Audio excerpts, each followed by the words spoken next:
नमस्ते भाई और बहनों, आज बात करेंगे 28 अगस्त शनिवार मुख्य समाचार ट्यूजडेज ब्रेकिंग न्यूज और आप देख रहे हैं एरियल न्यूज। नजर डालते हैं देश की बड़ी तमाम खबरों पर। मुख्यमंत्री अशोक गहलोत की स्वास्थ्य में सुधार, सीने में दर्द के बाद हुए थे अस्पताल में भर्ती। राजस्थान के मुख्यमंत्री अशोक गहलोत की तबीयत अचानक खराब होने के बाद उन्हें जयपुर के सवाई मानसिंह अस्पताल में भर्ती कराया गया है। यहाँ जाँच के बाद पता चला है कि उनकी हृदय की एक धमनी में 90% रुकावट थी। अस्पताल के अनुसार फिलहाल उनके स्वास्थ्य में सुधार हो रहा है। SMS मेडिकल कॉलेज की ओर से गहलोत के स्वास्थ्य के संबंध में बयान जारी किया गया है। इसमें बताया गया है कि मुख्यमंत्री अशोक गहलोत की मुख्य धमनियों में से एक में 90% रुकावट पाई गई थी।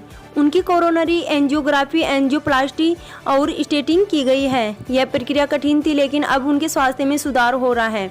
और इसी के साथ सभी राज्यों के मुकाबले राजस्थान में कोरोना के सबसे कम मरीज, अगस्त महीने में किसी की मौत नहीं।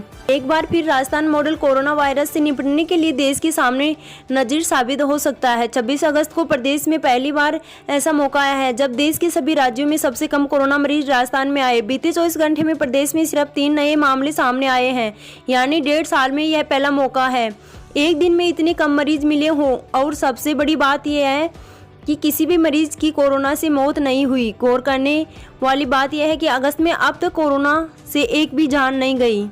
और इसी के साथ अब अंग्रेजी के साथ हिंदी में होगी इंजीनियरिंग। राजस्थान के राज्यपाल कलराज मिश्र ने RTO कोटा के नए भवनों, labs, tennis court, aeronautical lab, cafeteria, 300 kilowatt roof top solar plant और रिसर्च हब का ऑनलाइन लोकार्पण किया। जयपुर में राजभवन से आयोजित कार्यक्रम को संबोधित करते हुए कलराज मिश्र ने कहा कि तकनीकी शिक्षा से जुड़ी पाठ्य सामग्री अंग्रेजी के साथ साथ हिंदी और स्थानीय भाषा में भी तैयार कराई जाए। उन्होंने स्थानीय आवश्यकता के मुताबिक विद्यार्थियों में तकनीकी कौशल और दक्षता के विकास के लिए प्रयास करने पर जोर दिया। राज्यपाल ने कहा कि तकनीकी शिक्षा के महत्व को देखते हुए नई शिक्षा नीति में इसकी गुणवत्ता और व्यवहारिक प्रसार पर विशेष ध्यान दिया गया है। उन्होंने तकनीकी शिक्षण संस्थाओं और विश्वविद्यालय से शिक्षण प्रक्रिया में सुधार, शिक्षकों की गुणवत्तापूर्ण प्रशिक्षण और विद्यार्थियों को तकनीकी रूप से दक्ष बनाने की दिशा में लगातार प्रयास करने का आह्वान किया। और इसी के साथ राजस्थान ऊर्जा विकास निगम खरीदेगा सस्ती बिजली। राजस्थान ऊर्जा विकास निगम ने solar energy corporation of India limited के साथ पवन ऊर्जा खरीद का करार किया है। यह पवन ऊर्जा आगामी 18 महीनों में राज्य को उपलब्ध हो जाएगी। 300 मेगावाट के लिए 2 रुपये 77 पैसे प्रति यूनिट, 900 मेगावाट के लिए 2 रुपये 78 पैसे प्रति यूनिट की दर।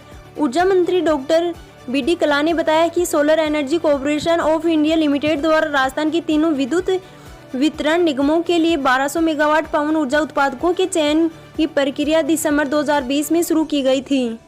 और इसी के साथ राजस्थान में बेरोजगारों को मिली राहत। राज्य सरकार ने प्रदेश में शिक्षक भर्ती परीक्षा 2016 में नॉन TSP क्षेत्र के लेवल द्वितीय में अंग्रेजी के 551 और गणित विज्ञान विषय के 874 रिक्त पदों की प्रतीक्षा सूची जारी कर दी है। शुक्रवार को शिक्षा मंत्री गोविंद सिंह डोटासरा ने ट्वीट कर इसकी जानकारी दी, जिसके बाद लंबे समय से नियुक्ति का इंतजार कर रहे अभ्यर्थियों ने राहत की सांस ली।